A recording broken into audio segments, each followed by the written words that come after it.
Good morning. My heart is overflowing with gratitude and thanks to you today for coming and spending this time with us to learn about our most precious resource in North Carolina, which is our youngest children. We're going to learn about the first 2,000 days in a child's life.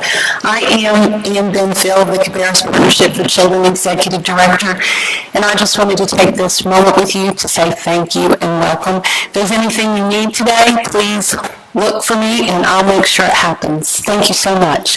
I want to introduce and thank Reverend Pastor Steve Ayers. He's the pastor here at McGill Baptist Church. And I just wanted to thank him and his staff because they have been an absolute amazing resource. And also I have to thank personally Tappy McMillan, the director of the McGill Child Development Center, who is also going to bring her children to sing today. So thanks to everybody, and also a big shout out and thank you to Nancy Brown, the president of the North Carolina Partnership for Children Board of Directors, and the other person I'd like to thank is Dr. Barry Shepard from Cabarrus County Schools. And I haven't seen Miss Ellen Small, Mayor Pro Tem of Cabarrus County, but personally, thanks, Ms. Small. I wanted to thank them from my heart for coming today. So thank you so much. We're also very happy to have Nancy Graham, the board chair for Smart Start, and she wants to say words of greeting. Where did she go? Nancy. I just want to say good morning. To remind me or to share with you the fact that I'm not going to talk about it, but started out in secondary and Concord was my church. I was the director of the Child Development Center in Greenville, and I was in church work for almost 10 years. So I have a strong feeling about the importance of churches and the work that Thank you. We are so glad that you are here this day and that we have this opportunity to be together. This is Miles Ayers Simpson. This is my grandson. He's also been at our Child Development Center since he was 8 weeks old. And in those times, it has been wonderful to see him grow, to see all the things that he is exposed to, even the germs. And he's been really good at germs, but they need to be. But to watch that development and to know the importance of it, we owe this to every child, to give them the very best possible start. And we're very happy to have our children with us this morning. They want to sing for us.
happy this day to have a lot of counties represented.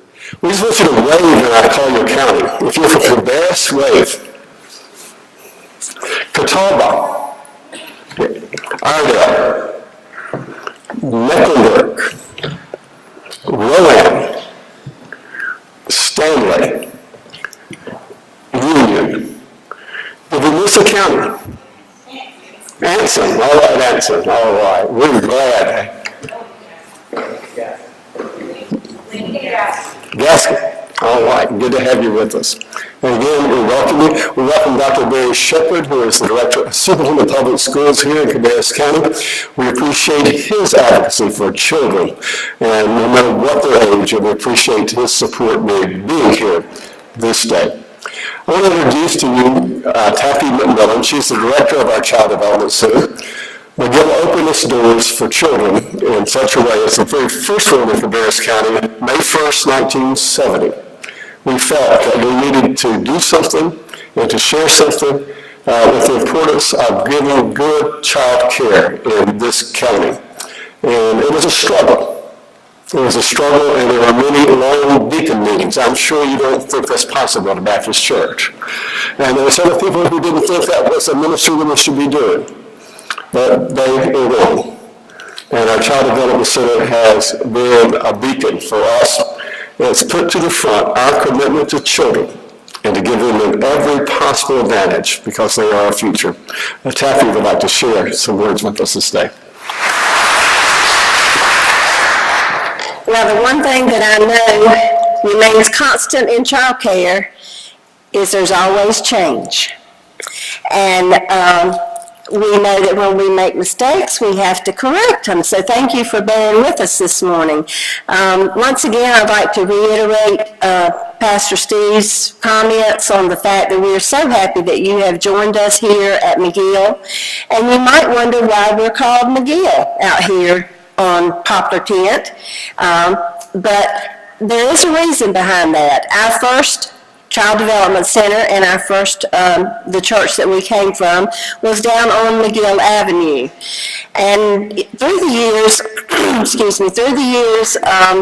the church felt the need to grow our ministry because we had waiting lists that were very long, and we wanted to be able to meet the needs of a lot of people.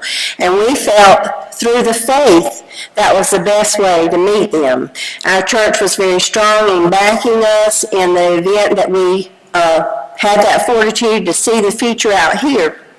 And if you can close your eyes, probably many of you are here for the first time today, but when we came to this property, the Child Development Center came first. And when we came, there was nothing out here except us and the dark. It was really dark at 6:30 in the morning, and it was really lonely because there was not one thing around us. We were the first building on this whole area, Afton Village and Afton Park and the Target and all of them. And very quickly we began to see businesses pop up around us, which of course helped us to grow even more. But we moved out here on August the 28th, 1997, and we've been in this facility. It's a 15,000 square foot facility. We have 11 classrooms and 32 teachers. And I have worked in this program for 32 years in November. And it's been what I tell people, the biggest thing that God has ever called me to do, because I did try to get out of it. Several times. I said, oh no, I'm not doing that. But every time I said no, God opened another door in this same place. And I'm so thankful that He did, because I would take nothing for the years that I've had here at McGill, nothing for the support that I've had through the ministry of our church. We actually consider this our most important ministry because we realize that children grow and learn more in the first 6 years of their life than they'll ever absorb any other time. And it's amazing to watch that every day. I don't know how many, I'm sure a lot of you have probably been teachers, directors, or whatever, but when you see a child grow from the infantile position to when they're 6, is when we let them go. It's amazing. The only thing that I wish I had done differently was save all those quotes, because I could have been a millionaire with that book that I'm not going to be able to write because I didn't save the quotes. But some of them are awfully funny. Kids can really make your day. And people ask me when they come to apply for employment, they'll say, well, what are your credentials?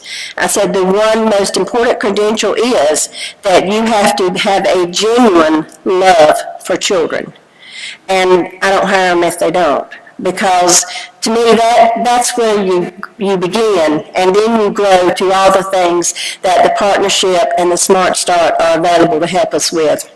We are so appreciative to the Smart Start and the partnership in Cabarrus County. It's been such a service for McGill, and I'm sure other centers as well, when they've been able to give grants.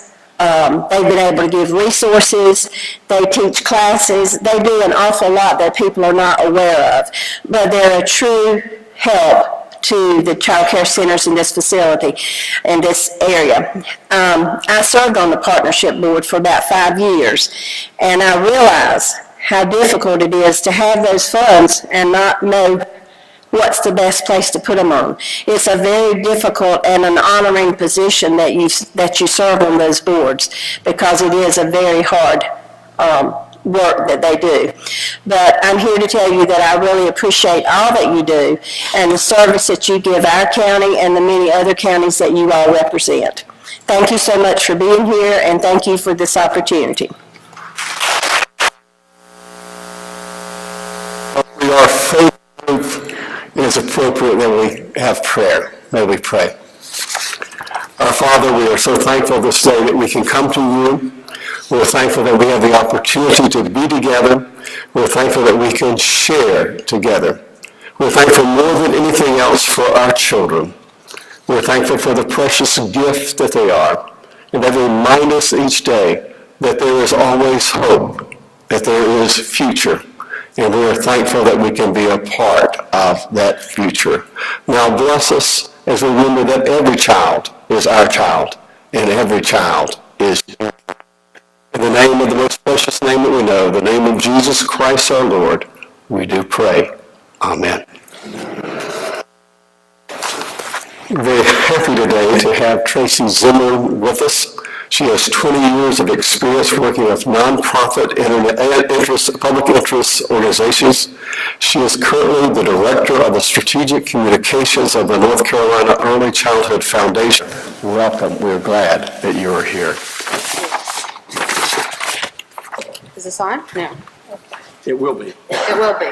Okay, so I just keep talking and you can hear me sooner or later. I'm so not accustomed to being taller than people because I'm only 5 feet tall, so this is kind of cool. Okay, so now you can hear me. All right. When you were little, was anyone afraid of thunderstorms? Did thunder scare anyone? Yes, me too.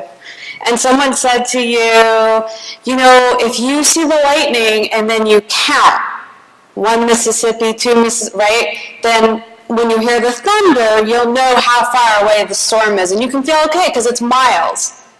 Okay, now, so take that concept, 1 Mississippi, and imagine for every 1 Mississippi in a baby, 700 synapses or brain connections are formed. Can you imagine? 700. So we're going to take a little walk down, a little science, a little messaging, a little bit of everything to get a better understanding of why these first 2,000 days are so important. So I don't know if you can see that, it's small for me. It says faith leaders impact children's spiritual growth and brain growth, right? So I know, at least with the faith leaders that I interact with, I'm sure you know this, that you're what, part faith leader, part therapist, part marriage counselor, part an ear for everything. Well, I'm here to tell you, you are also part of building children's brains. And whether you're leading from a pulpit or you are in a child care program, because I know we have lots of different folks here, you are all brain builders. And that's a pretty serious responsibility. There we go. So what I want to do is is take a step back and look at who are all the people now that are speaking up about early childhood development, right? Why are there so many people and who is doing it? There was a time when I think, for those of you who are in the early childhood field, where I'm sure you felt quite lonely, right? No one was standing up and saying, hey, this has got to be our top priority. Well, guess what? Things have changed a lot. And we now have military leaders who have come together to form a group. It's called missionreadiness.org. Okay, and these are some big names, General Wesley Clark, lots of folks who've come together to say, you know what, we have 3 priorities, and our top priority is early childhood investments. I heard you say, wow, that's pretty amazing, right? Who would have thought of all the things going on? So I think I have to point this up or something. Okay. So as I said, it's some pretty big names that have come together to form this group. Why? 75% of our eligible 17 to 24-year-olds cannot pass the military's eligibility requirements. 75%, that's astonishing. And if you don't want to take my word for it, because everyone says to me, you got to have that statistic wrong. Go to their website, missionreadiness.org, there's a report, and you'll see that's the statistic. So why is it that they can't pass? Well, it could be that they haven't graduated from high school, they can't meet the physical requirements, or they have a criminal history. So those are usually the 3 top reasons. And this is something, obviously, that's of great concern if we're going to have a secure, if we're going to have a strong military presence, we need people who can actually serve. The other reason, and we had the privilege at Smart Start a couple of years ago to have someone from the Joint Chiefs come and speak to us, and what he talked about was how high-tech the military is now. You really need a skilled workforce to do this job. In North Carolina, there's a study that came out from the Education Trust. 23%, so almost a quarter of our children who graduate high school, so they've graduated, they still can't score high enough on the military's entrance exam. So that's pretty astonishing, right? Well, it's not just the military, it's also law enforcement. We have had the privilege of walking around I want to walk around, but I feel tethered, of going around the state, and there are a lot of sheriffs and police chiefs in North Carolina who are realizing how important early childhood investments are to reducing crime. There's a national group called Fight Crime, Invest in Kids. Is anyone familiar with that? I think it actually started here in North Carolina. They actually have a campaign right now. It's called I'm the Guy You Pay. Because you heard that expression, right? You either pay now or you pay more later. Well, you know who you're paying more? To them. So they formed this group, and what they are calling for, again, is more investments in early childhood education. So why? Well, there's been a whole lot of research, and Kate may speak to a little bit more of this later, that at-risk children who don't have high-quality early childhood experiences are much more likely as adults to engage in criminal activities. So that's number 1. The other thing I want to show you is in North Carolina. So we know now that law enforcement across the country are saying the best crime prevention strategy we can have is to invest in early childhood, right? What do? Well, in fiscal year 2012-13 in North Carolina, we spent $1.38 billion, with a B, billion dollars on corrections and $266 million on early childhood programs. I would like to see that reversed, frankly. Then we also have an economic perspective here on our economic future and prosperity. So he's still there. Ben Bernanke is still there. We have a few more. And I just learned, did you know he's from North Carolina? I did not know that. So anyway, when the Fed chair speaks, people listen, right? They have to really think about their words very carefully. because it impacts markets, it impacts the global community. He has talked about early childhood investments. And in fact, the U.S. Chamber of Commerce has a group called the Institute for Competitive Workforce that is specifically working on greater investment in early childhood programs as a means to secure our economic future. Why is it so important? One of the things, so we're doing these faith summits, but we've also been doing business briefings. And I've gone around the state and I've talked to people from some of the biggest companies in North Carolina. And they'll say to you, yes, we have a high unemployment rate, but I also have lots of jobs I can't fill. I cannot find skilled workers for. So we know from some research that 80 to 90 million adults, so that's almost half the workforce, don't have the basic education to either acquire or move up in a job.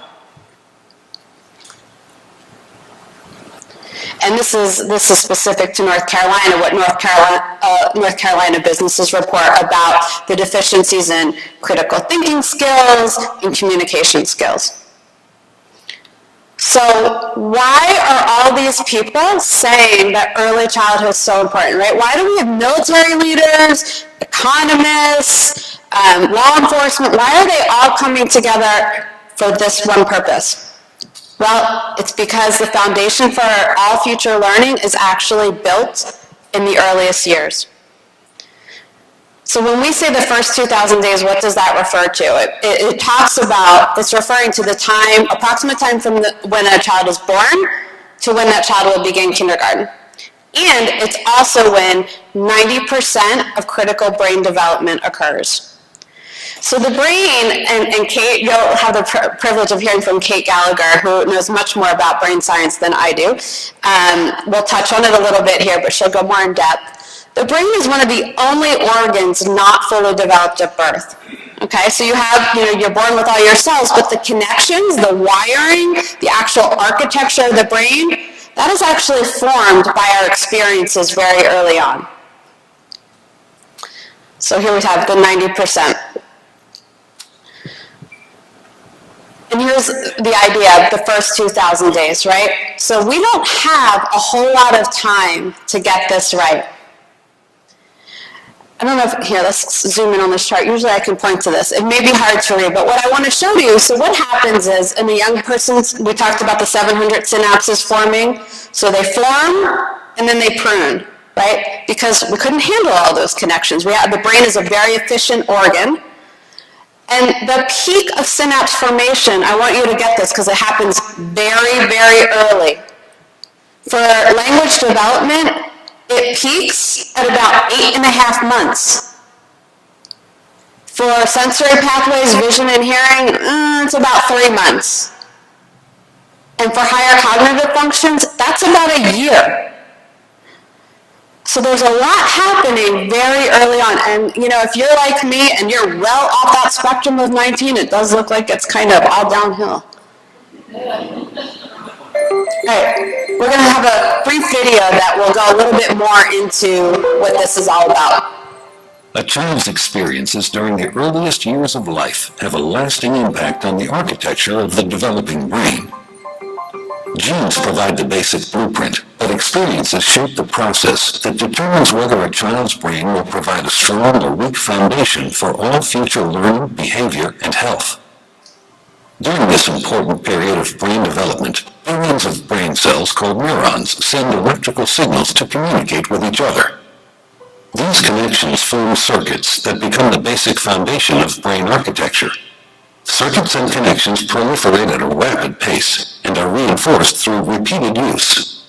Our experiences and environment dictate which circuits and connections get more use. Connections that are used more grow stronger and more permanent. Meanwhile, connections that are used less fade away through a normal process called pruning.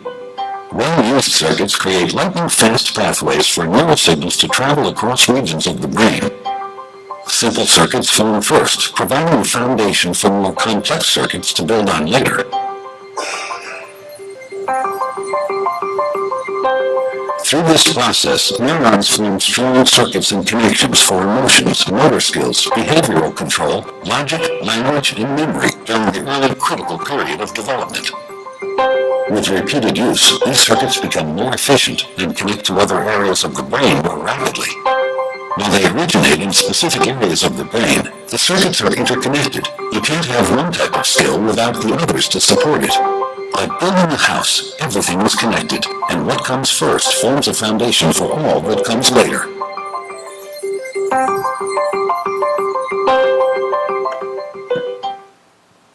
Okay, so that was your 2-minute science lesson. You're all now brain development experts.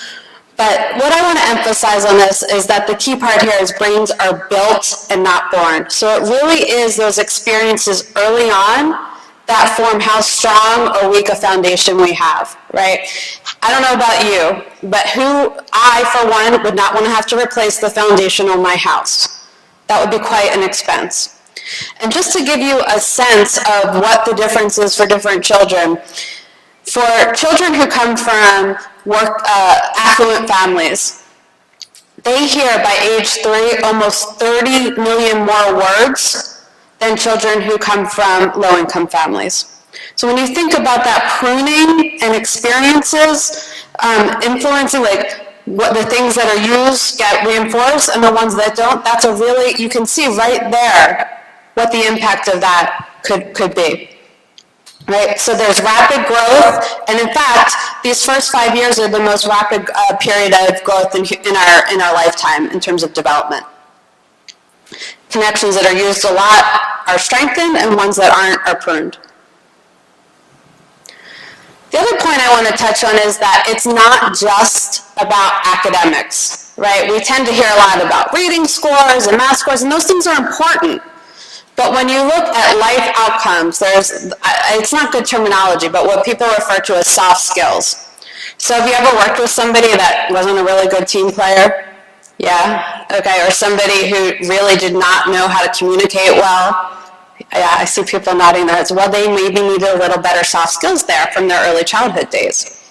Because the way things that we have early on, learning to play with others, making up games, learning to follow the rules, the things that happen in early childhood programs and at home, those translate into the skills we have as adults. Our language ability, our ethics, our ability to negotiate, to solve problems, to manage our emotions. So those are all very important. And high quality programs we know produce results. So one of the things I want to emphasize is, the beginning is kind of like doom and gloom, right? We don't have all the statistics are kind of shocking. They don't feel good. But there is good news because we have decades of research that show high quality early childhood programs and experiences actually can mitigate and overcome all of those challenges that some young children face. So in the beginning, I started this by saying faith leaders they have responsibility for spiritual growth and brain growth. And so why am I saying that? What's happening there? Well, first of all, for many children, their first connection outside of the home is with their faith community. So they're coming to, whether it's to a church or a synagogue or a mosque or whatever it may be with their families. They may be coming to preschool programs. Who knows what for many children, their first connection to the larger world is happening in their faith communities. Now, can you see the numbers? If not, I'll read them out to you. So in North Carolina, right, we have a star-rated system. Are people familiar with that, what the star-rated child care system means? So basically, child care programs participate and are given based on lots of factors that determine quality, a star. So 5 being the highest quality, and 1 is just if and it's voluntary, so you can choose whether or not to move up within the system, but 4 and 5 star centers are of the highest quality. Now there's one exemption. Organizations, child care programs that are affiliated with religious organizations are allowed to be exempt from that program. Many choose not to be because they want to show their parents and their communities that they are of a high quality. But what I want to share with you is, 1, the number of children that are in childcare programs that are affiliated with religious organizations. That's 13%. So 13% of all kids who are going to childcare programs are going to programs that are affiliated with some religious organization.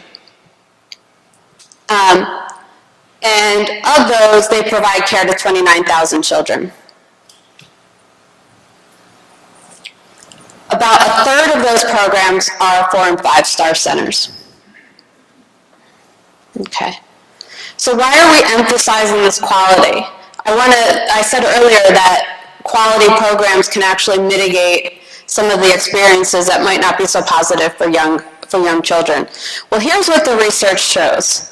That by 3rd grade, about 1/3 of the achievement gap can be closed with high-quality early education programs. And we have quite a gap here in North Carolina between what our 3rd grade reading scores are for based on socioeconomic factors. Higher scores. So this is actually my favorite result. In North Carolina, Duke University did research that showed that in counties that had higher levels of Smart Start and what was then Mart 4, but now NC Pre-K programs, those children had higher 3rd grade reading and math scores and lower special ed placements. But that's not the best part of this. The best part of this research showed that it was all children in that county. It didn't matter if you were touched by one of those programs. It had what was called a spillover effect. So all children in those counties benefited from those higher investments. You may have heard, DPI has been touting this, as they should, that our state hit a record high school graduation rate of 82.5% this past year. I, for one, do not think it's a coincidence that when these children were babies was when our state started investing in early childhood. And then this is just another factor for folks who want to look at it from an economic point. There's a 5% increase. Every time that there's a 5% increase in male high school graduation rates, the state would save $152 million in incarceration rates. That's pretty significant, right? So if we took that billion that I talked about earlier in corrections and put it in, we'd actually, not only would we just be putting it in a better place, we'd be saving money down the road. And we know from, again, all these years of research that investments in early childhood children who go to high-quality programs have higher earnings, they rely less on government assistance, they have better life outcomes. I don't know if you can see this chart. This is actually, so there is a Nobel Prize-winning economist, James Heckman. He has done a lot of research into human capital and where the best investments are made. And what he has found from his research, and he came to this, he's an economist. Have you met economists? Like they're looking at the data. He's come to this, and what he sees, so when you look at this graph, the yellow, so it's return on investment, highest return is in the beginning. Investments in 0 to 3 have the highest return, then the blue is 4 to 5-year-olds, red is school age, and green is post K through 12. Now, if you overlaid our spending, right, what we spend, public spending on this, it would probably look more like a bell curve than this. So, any questions of anything I've had to say so far? I know we've gone through this rather quickly. What I want to suggest to you is that there's a lot more information on our website, first2000days.org. There's fact sheets, there's video you can get from there, and you can sign up and become engaged to learn more about what's happening. You can have a presentation like this in one of your community groups, but I encourage you to get involved and stay up to date on what's happening for our young children. Can you go back to the slide about the 5% increase in impact on incarceration? This one? Before that, move to the back. Prison. Yes. And I do have all the sources for these. I don't have them up here. And if you want, we also have these, if there's a reason you want to share these or print these, we have these files available for download as well. We have some infographics that we're putting together.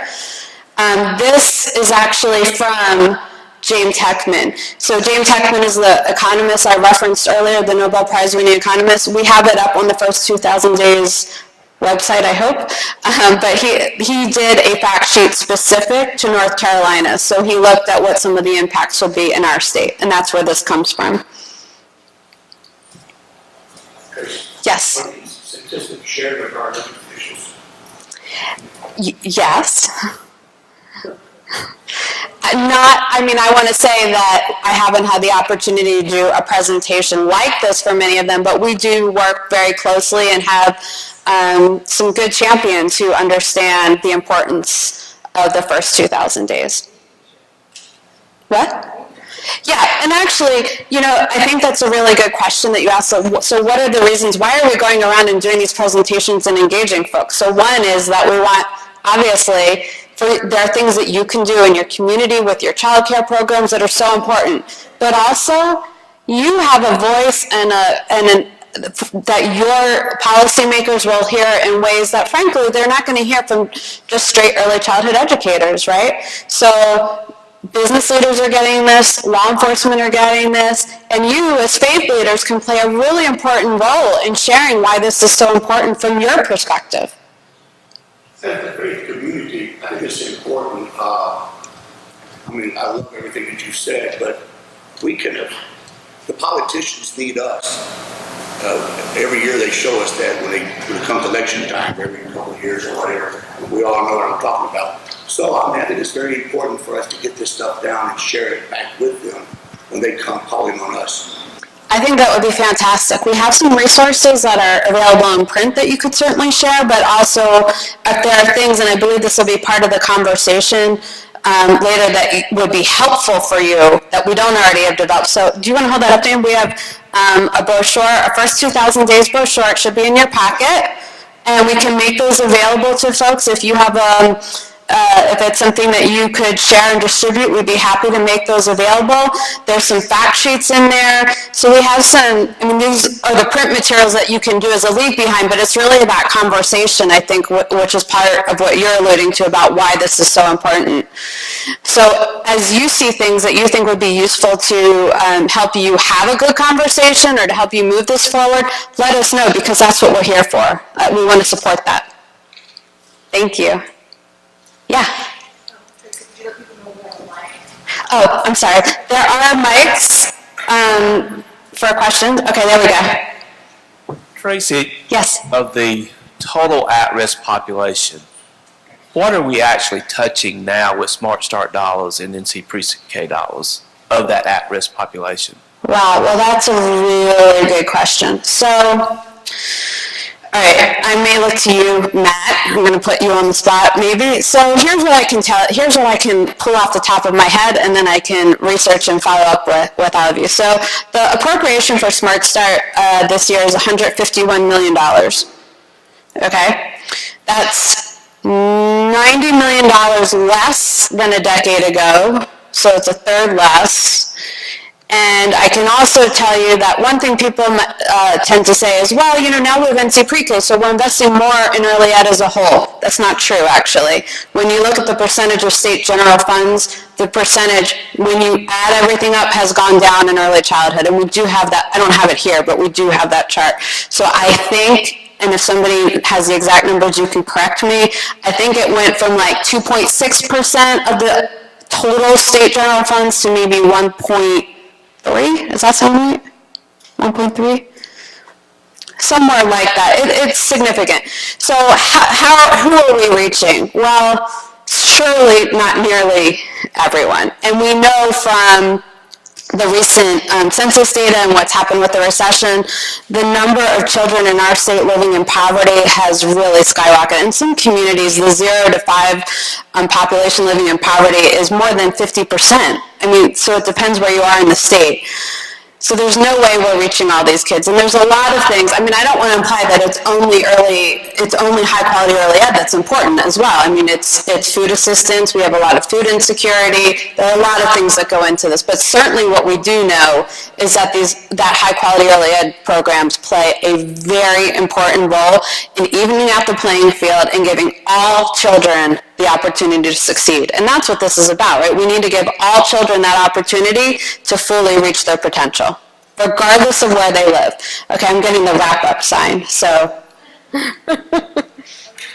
She was going to tell me time. Okay, so, but I'm happy to entertain any other questions as time permits. Thank you.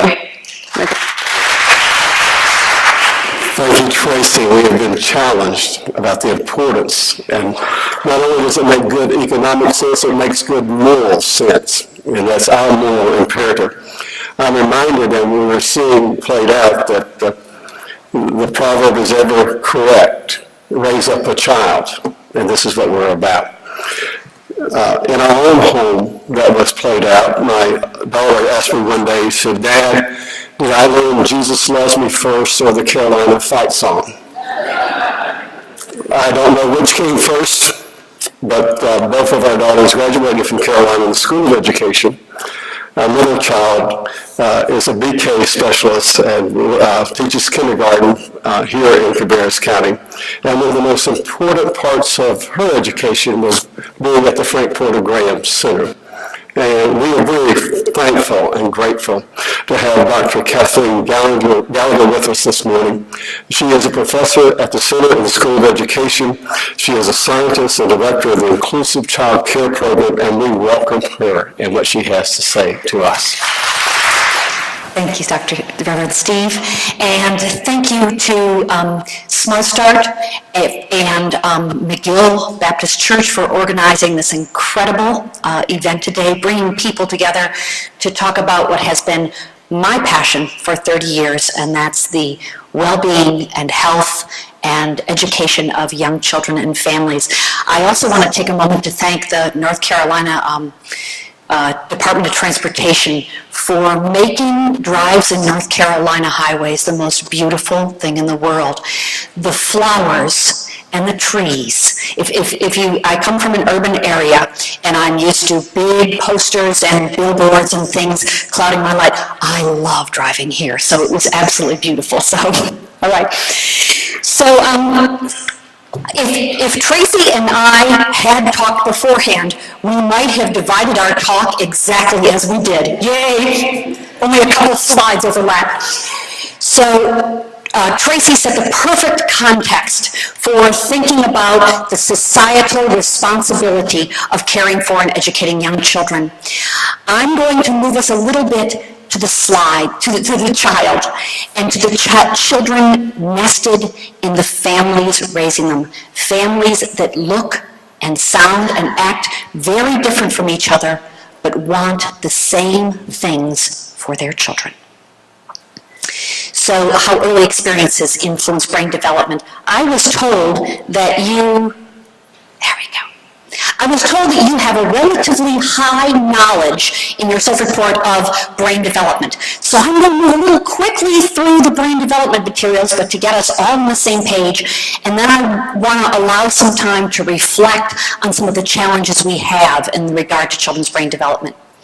So the foundation of a successful society, as Tracy pointed out, is built on early childhood. The foundation, the success or failure of a society is based on children's earliest years. Okay, so again, thinking about in terms of investment. And there are three core concepts I'm going to ask us to think about this morning. The first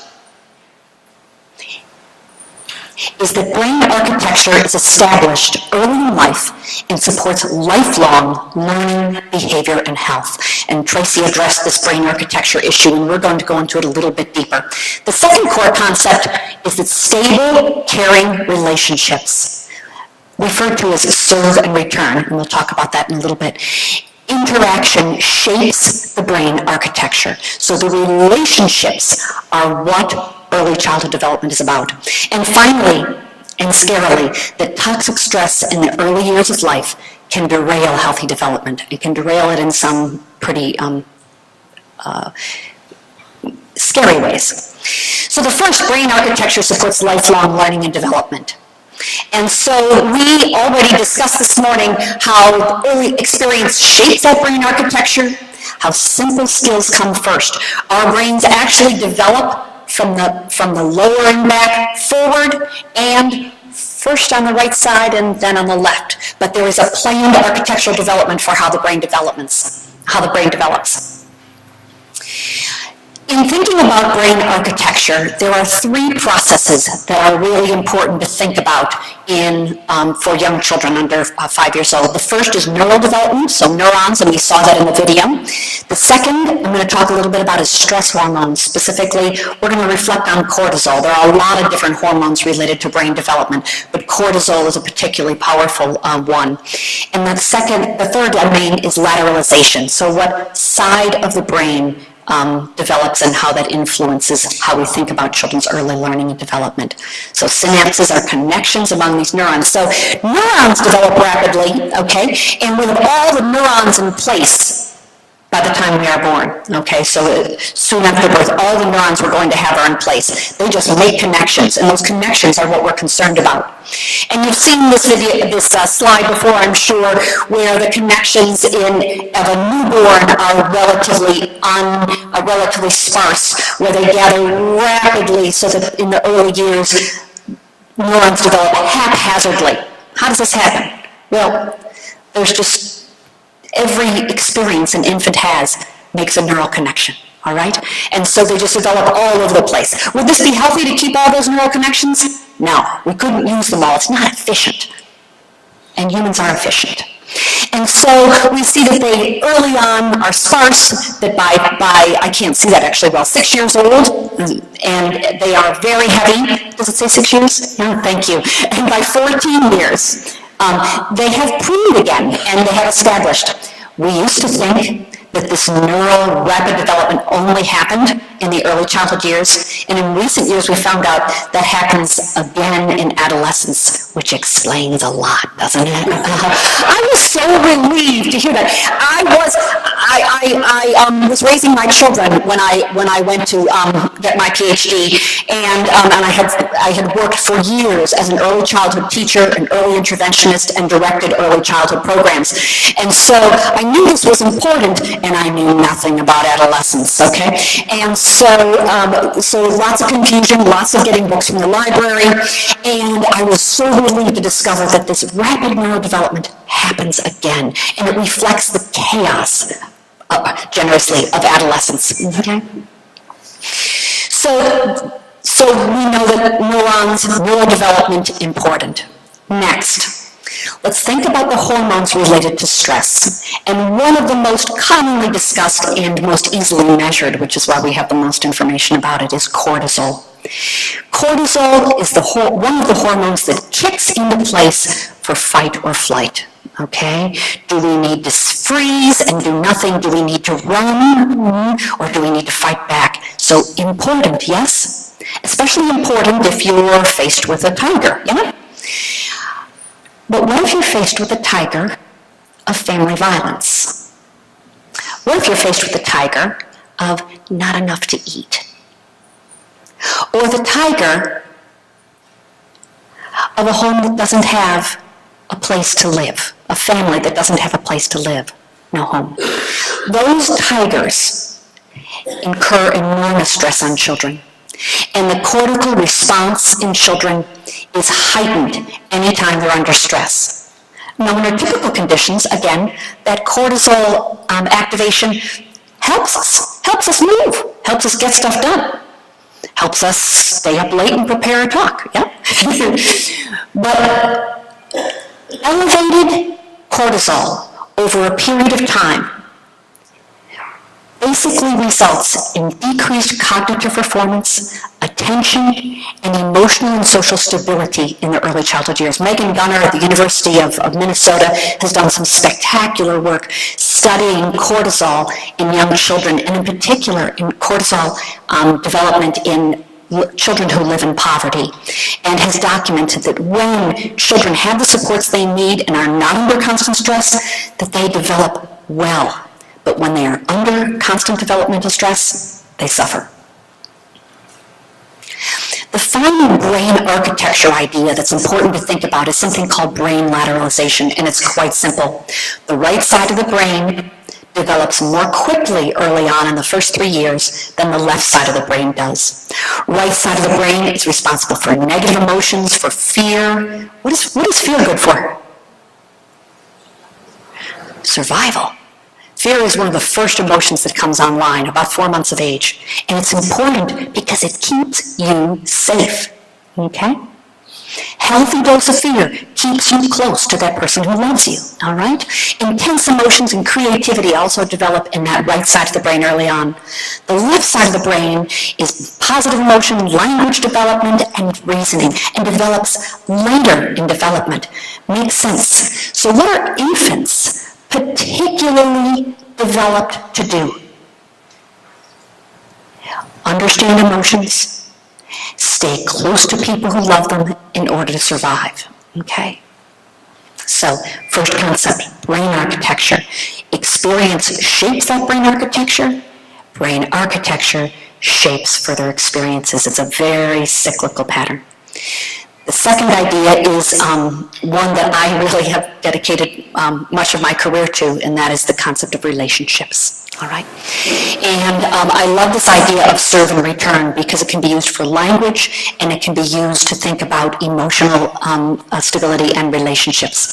So young children experience their world as an environment of relationships. They just come into the world ready to have them. They watch you constantly. Okay?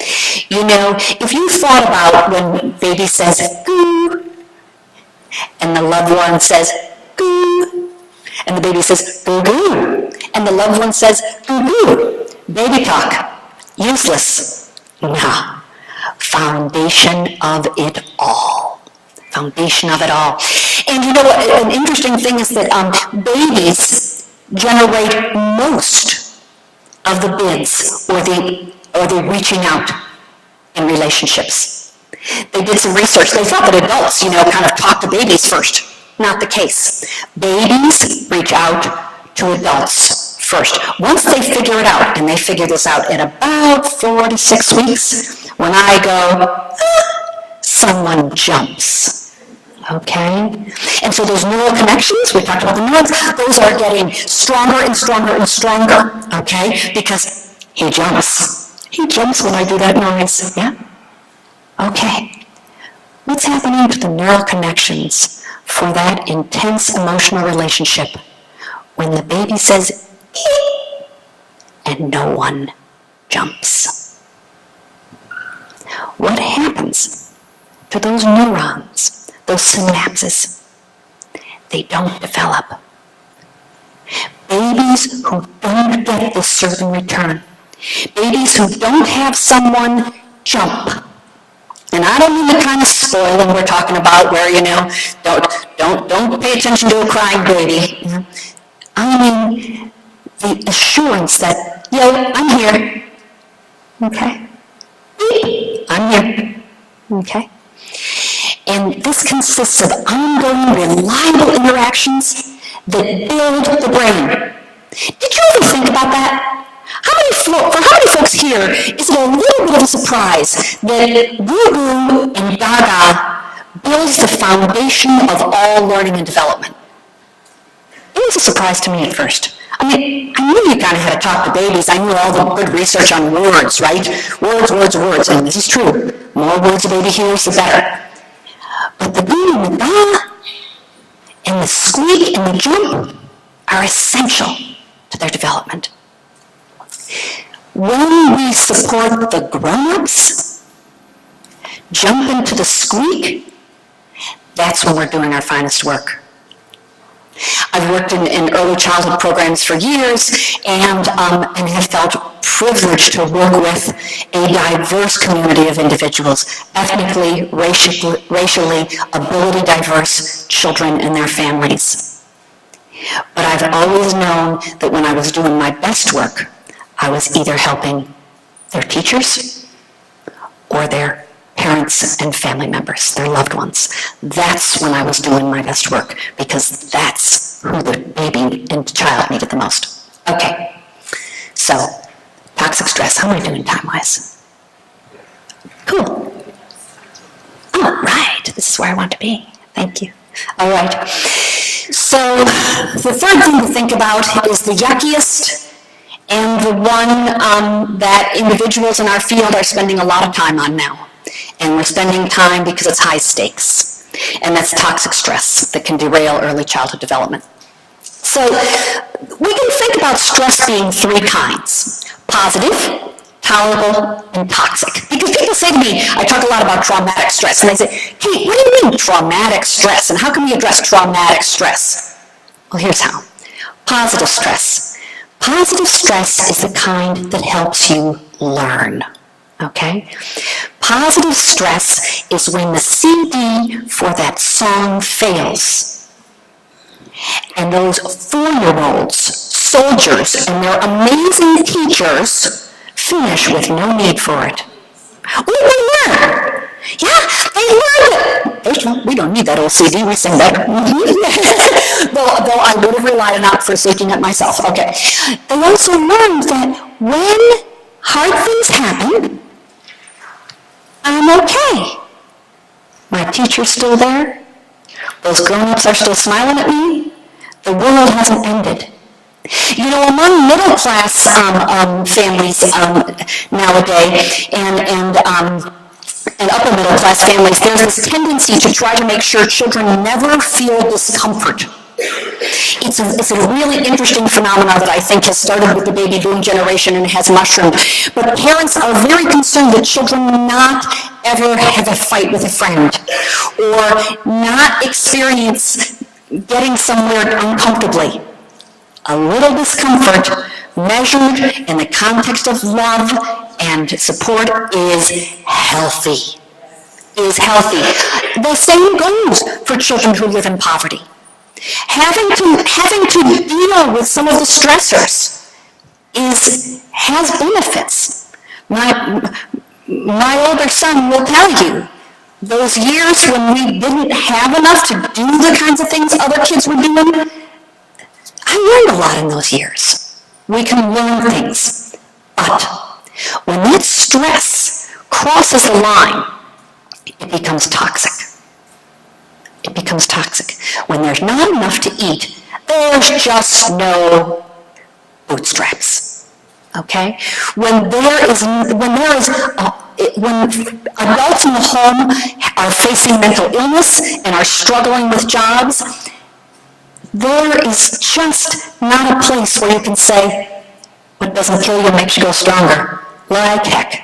Okay? There's a time where it crosses over into toxicity. And unfortunately, because children are very resilient, don't get me wrong, but they learn messages that they can't remember learning.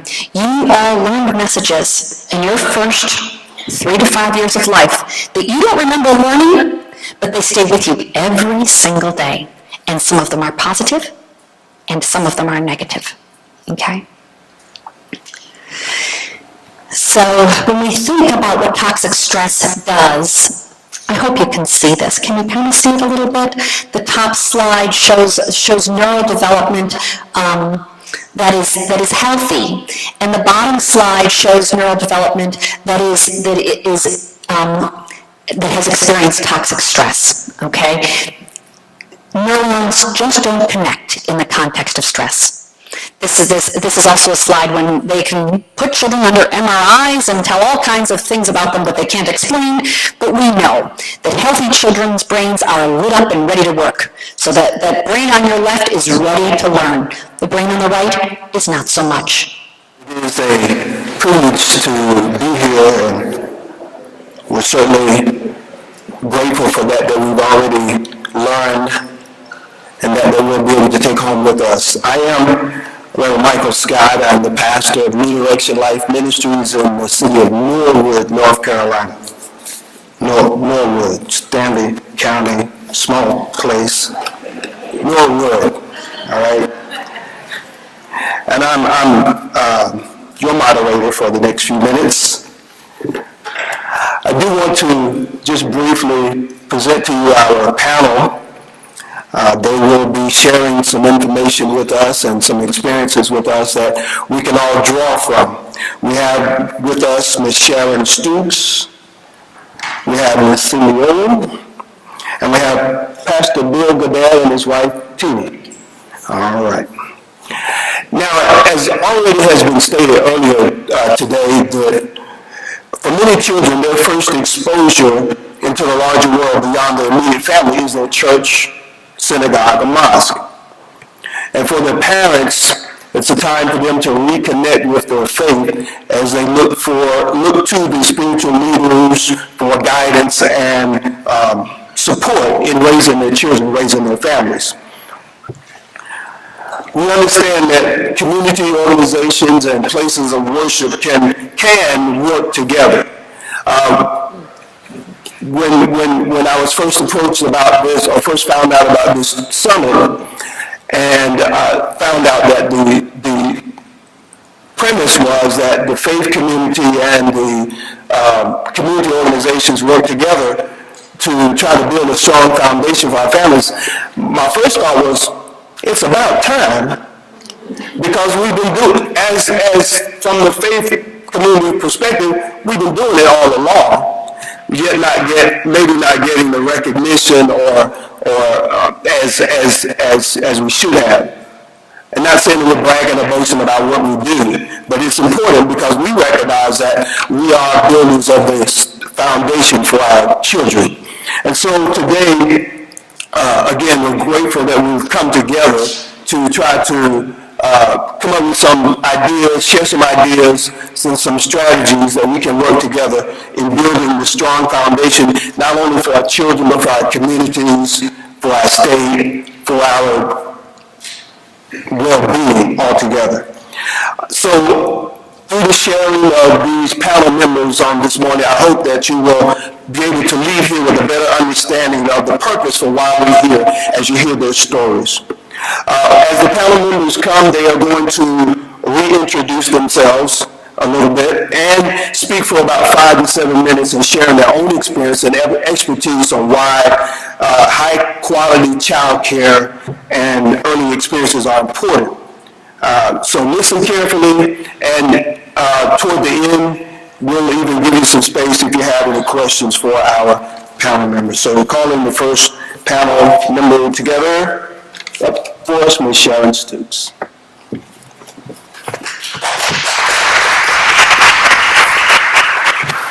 Good morning.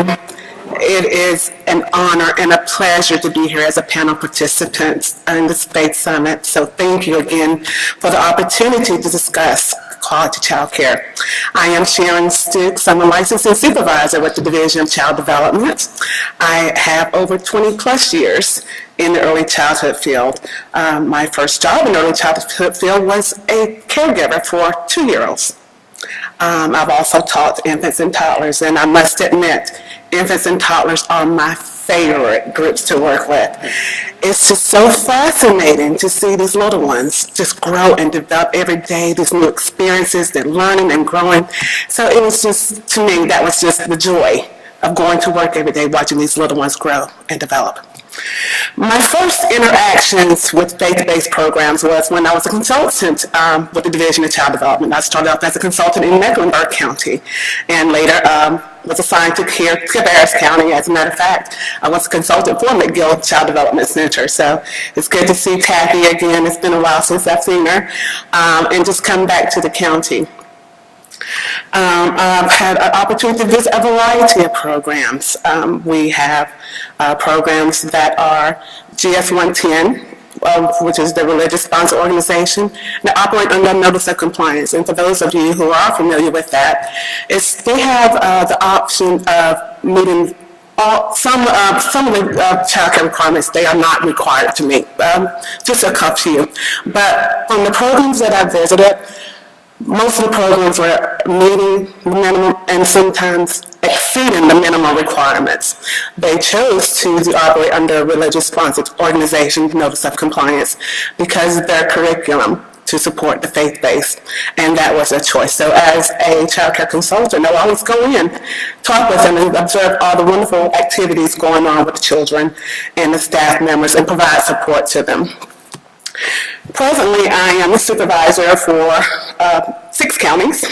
I cover a portion of Mecklenburg, which is the northern portion, including Huntersville. I also cover Anson County, Stanley County, Union County, Montgomery County, and Richmond counties. In those counties, there's such a diverse. We have small privately owned facilities, and we have church-sponsored organizations, and we have corporate centers. So we get to see a lot and work a lot with the providers. We have, currently, there are only 16 GS-110 programs in my territory, which is operate under a notice of compliance. And we've had conversations with these programs, and we've worked with these programs to start a conversation about moving to the voluntary star-rated license project. As a matter of fact, a couple of years ago, back in 2011, we had several programs in Union County to elect to move from GS-110 to a star-rated license, and most of those programs came up to either a 4- or 5-star license. They worked in conjunction with the Child Care Resourcing Agency, the local resource agency. They worked with the partnership and also with the child care consultant. So it took lots of conversations and lots of meetings and support to these programs to help them to move to that next level. Today, what I would like to encourage, this is a wonderful opportunity, and I wish for this opportunity to continue on, where not only the faith-based meets with the local partnerships and the local R&R, but also with the Division of Child Development. We're not just your child care consultant, we're not the state ladies. We're here to support you and provide you with the resources and the guidance that programs need. We know that you all do provide such a valuable service to your families and the children here, and we want to help to continue with that. So again, in North Carolina, over the years I've been in child care, I've seen the child care rules change over time to meet the needs of children, to make sure children have quality care. For example, when I was a caregiver, the ratios for infants was 1 caregiver to 7 babies. Yeah. Amazing. And now, right now, it's 1 to 5, which is the minimum requirement. It's not the best, but we're working towards it. Another thing that's changed over the years with the child care requirements is the education. Back in years ago, there was no minimal education requirements. The child care credentials were never even heard of. Now, the child care credential is the minimal educational requirement for caregivers. And we all know with the star-rated license, it's based on the education of the caregiver and also the programs that the program offered, which helps to increase and develop the quality of the program. So focusing on those 2 items have increased the quality of care of the programs here in North Carolina. And so we're looking forward to continue and working with programs with that. So again, I thank you again for the opportunity to come here today to have the conversation and to look forward to many more. Thank you.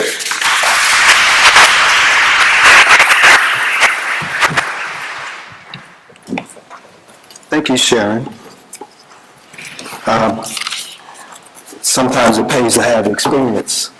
And you can look back over the years and see how things have changed and appreciate how things are as opposed to the way that they were. Cindy Owen is going to come now as our next panelist. Well, I come from a long line of Baptist preachers, so I know a little bit about public speaking. And one thing we've learned is if you don't strike oil in a few minutes, you need to stop boring. But my husband pastors a church in Monroe, North Carolina, New Testament Baptist Church. And in 2009, they began looking for a new director for the center. And, you know, my background is administrative, and they had interviewed quite a few people.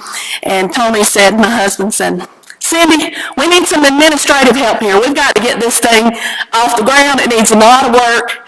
And you could really do it if you would. But I wasn't interested in a relationship with him as my husband, my pastor, and my boss. You understand? That can get complicated. I was happy at my job. I worked for a large nonprofit in Charlotte.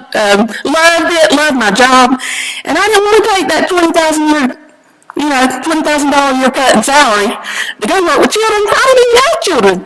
How can I do that? But God has a way of placing you where you are supposed to be.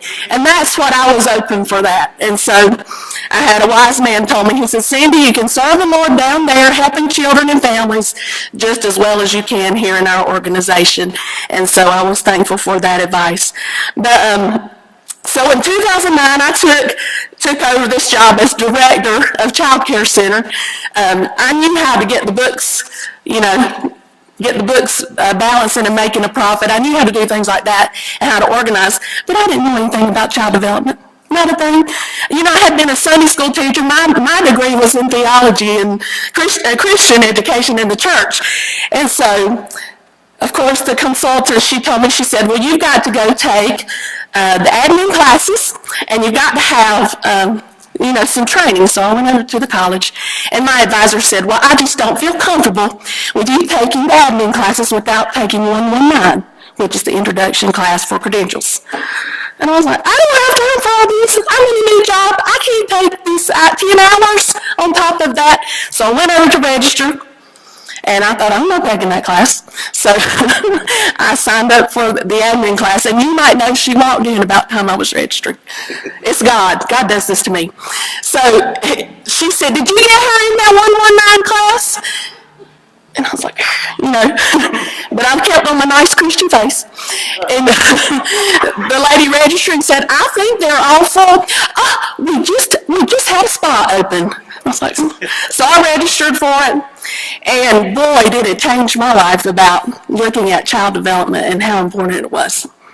Then the statistic when I took the class was 80% of the brain connections happen by age 3.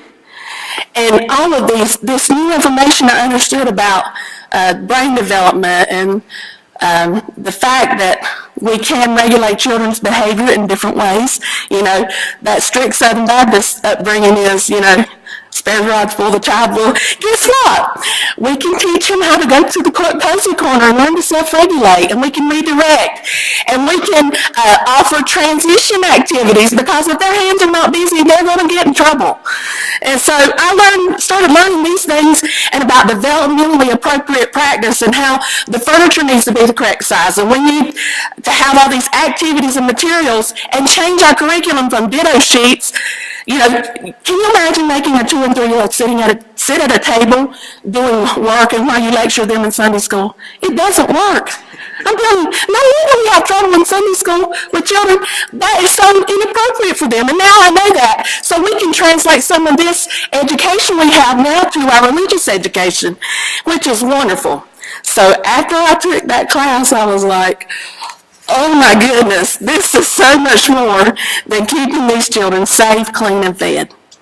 And it was. And then I learned, that 4-year-old preschool is a greater indicator of success in life than a master's degree. Wow, that was huge, wasn't it?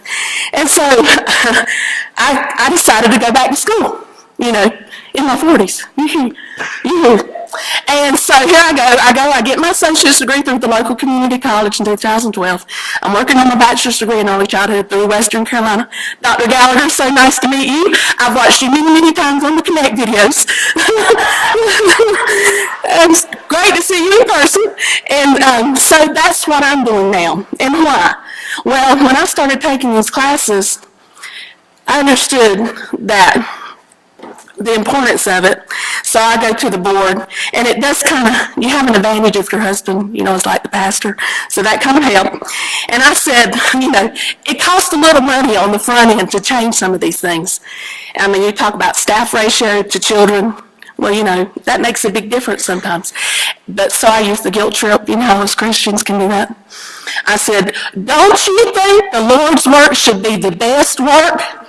We should lead in quality. God's work, we're representing our Lord, and His work should be the best. And I truly do believe that. Don't you?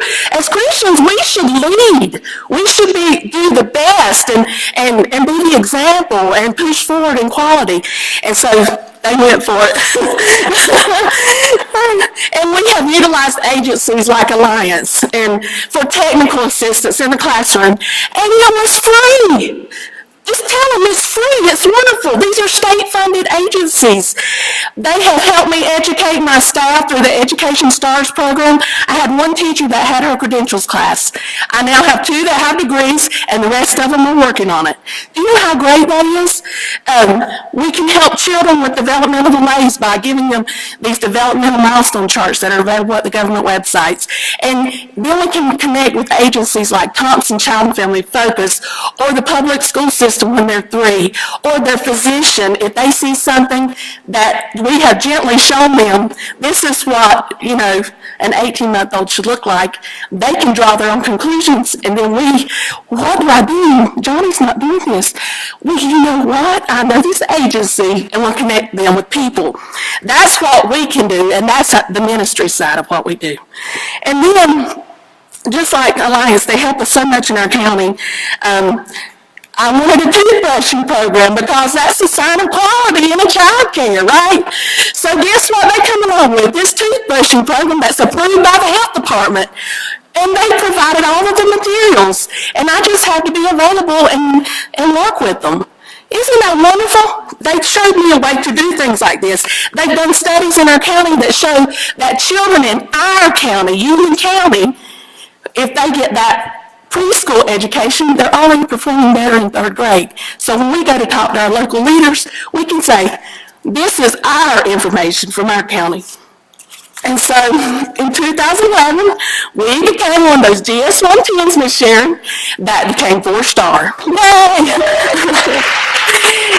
And I'm hoping by getting my education and working on the education of our staff, that we'll be 5 stars in 2014. So what's the biggest challenge for religious folks and churches in connecting with agencies? It's fear. It's fear. We're afraid in our community that the government is going to come in and tell us what to do and how we can serve our Lord. Y'all know it's true. It's true. We're afraid. We're afraid of agencies like Alliance and CCRI, that they're the end road for that. Guess what? Not one government agency, not one, agency like Alliance, CCRI, any of these, they have encouraged us in our faith. And you know why? Because we have the same goal. We want to help children. We want to improve the lives of family and children. And I tell you what, I would much rather have a wonderful and have to provide a wonderful child care than to focus on jail ministry. Will you? So if we can focus on that, maybe we won't have to do as much prison ministry. So just think of that, and think of that as your investment. And the Lord bless you. He sure has me.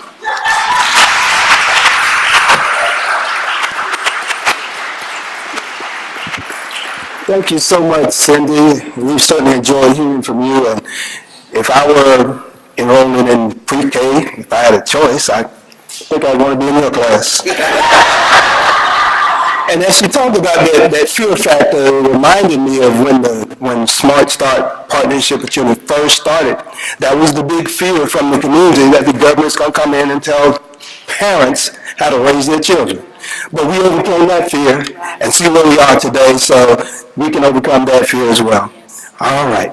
And we have a tag team duo with us today, Pastor and Tina Goddard. And they're going to bless us and share with us at this time. So, Pastor Bill? Well, thank you so much. Tina and I, it's an honor to be here.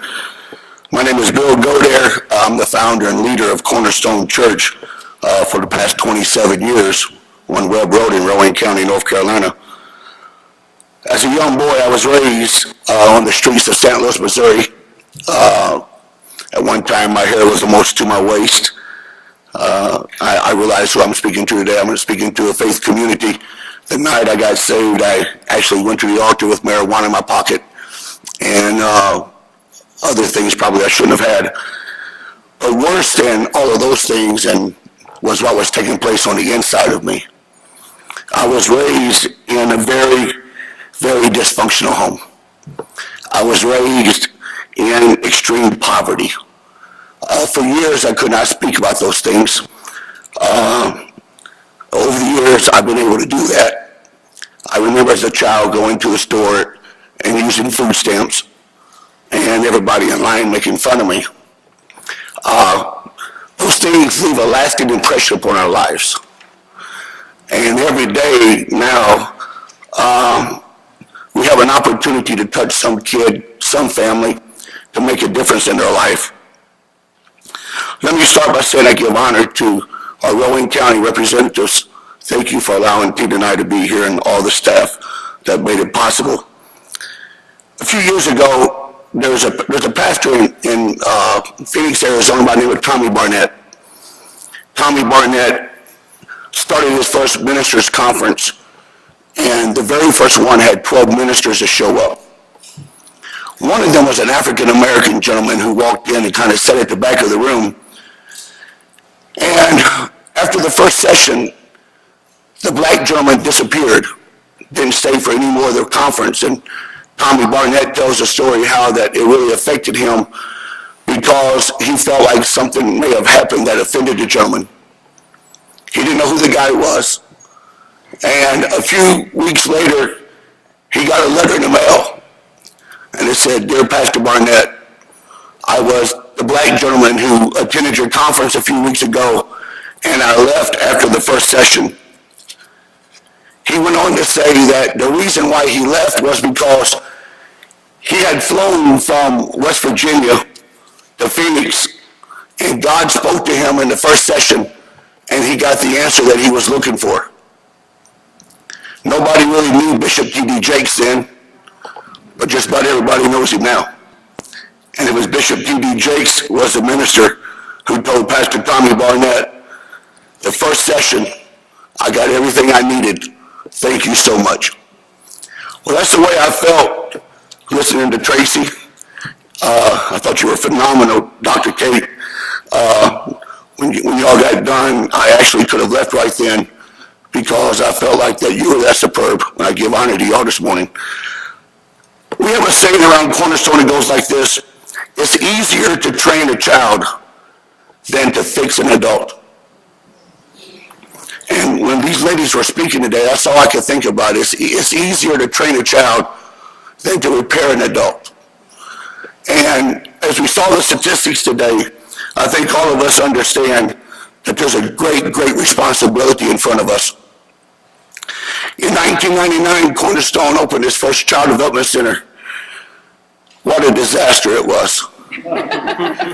Now, if some of y'all have been to our place, please don't tell it till I leave. You know, and we had the right heart. You know, our heart was in the right place. But now it's been a few years, and never would I have ever dreamed in my wildest dreams that today that we would own 4 child development centers and that we would serve some 250 children a day. Every one of them are 4-star centers. Some of them are getting ready to become 5-star centers. And it's taken a lot of hard work, a lot of sleepless nights, a lot of sleepless vacations, because those first few years, what a learning experience it was. But what a rewarding experience it's been. And that's the thing that I think that everyone who works in child development, and it's not like I got my hands on it every day, but I think that's something that everybody comes out saying. We had just hired an African-American female a few months ago who literally used to travel the world, made more money than we could ever possibly pay her, ever. She retired from Connecticut, moved to North Carolina, and God just placed her right in with us. And you know, and she tells me, "Pastor, after all these years of traveling the world and doing all that I do," she said, "I get so excited every day coming in here and just working with the children and working with the teachers, and what a reward it is." There's a book entitled Halftime. If you've never read it, I would really encourage you to read it. It talks about how that between the ages of 45 and 50, it's like halftime in our life. The first half of our life is all about getting married, buying cars, building houses, having children, doing all that we do. But the second half of our life is all about giving. And as I look around this room today, that's where a lot of us are. We're in the second half of our life. And we understand that We have a responsibility to leave this world better than we found it.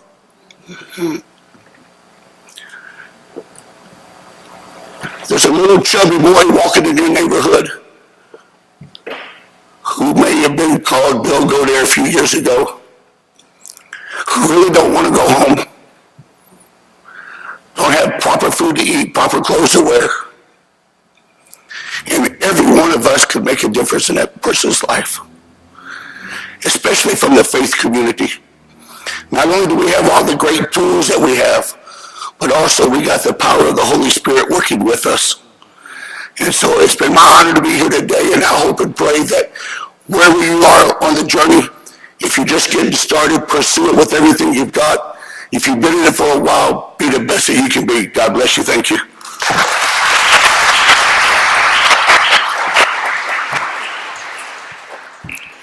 Hello, I'm Tina Goder, as they both have just said. I am the Vice President of Cornerstone Church of Salisbury, Inc., and that includes the description. I always say everything underneath. And so with that being said, Pastor had said that he had started that back in 1999. We got married in 2001. And when I got married in 2001, I come from the Fortune 500 world, and everything's all I's are dotted, all T's are crossed, and you're doing everything with excellence. Well, then I said I do, and somehow I got all this. So the first year I stood back and scratched my head and said, really, is this what I committed to? Did I commit to you? Did I commit to this big, huge project? And the more that I looked and put the time and investments into the corporate world, I got to kind of change hats a little bit and start getting involved in the children. And for me, it was such a sentimental time for me at that point anyways, because, and you obviously may not know this, but I had lost my daughter, which was 7 years old. So dealing with children was the last thing that I really wanted to experience. But as she had said, God knows exactly what you need when you need it.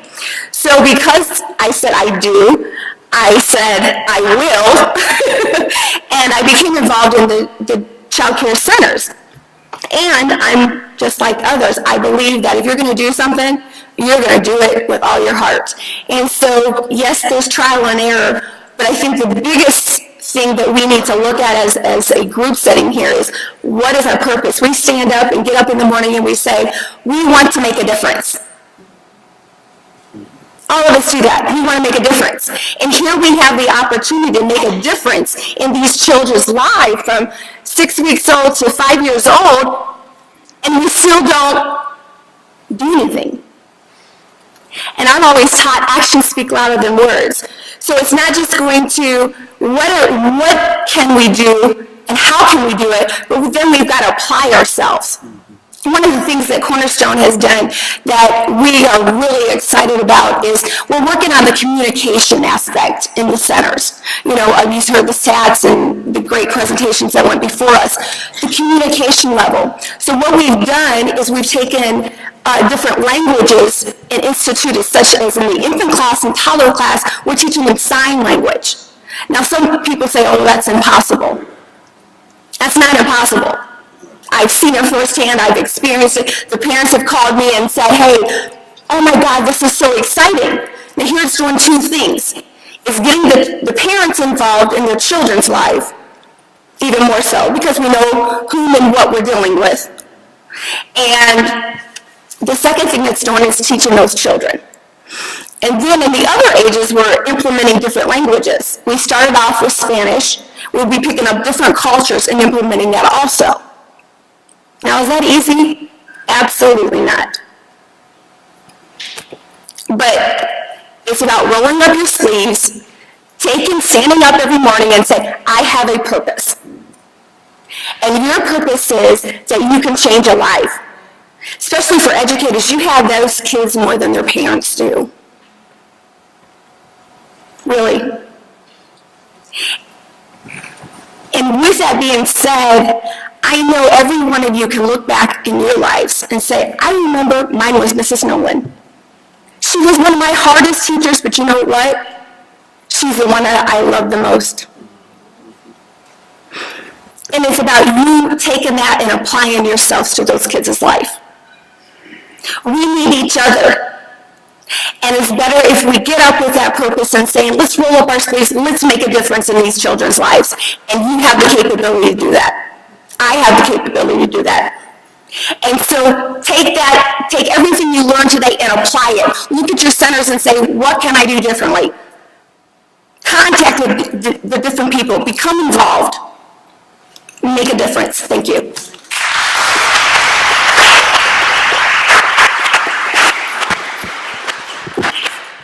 Certainly, we appreciate the Godares and their sharing with us. And I was just sitting there thinking about how long that the panelists have shared with us. They've taken us back and brought us forward, taking us back to the time where we can remember when we were, or somewhat remember, when we were involved in childcare or the recipient of childcare, and brought us back to where we are now, and the responsibility that we have as leaders, as providers, as educators to reach back and to help those that are coming behind us. So I believe that we've all been able to learn something.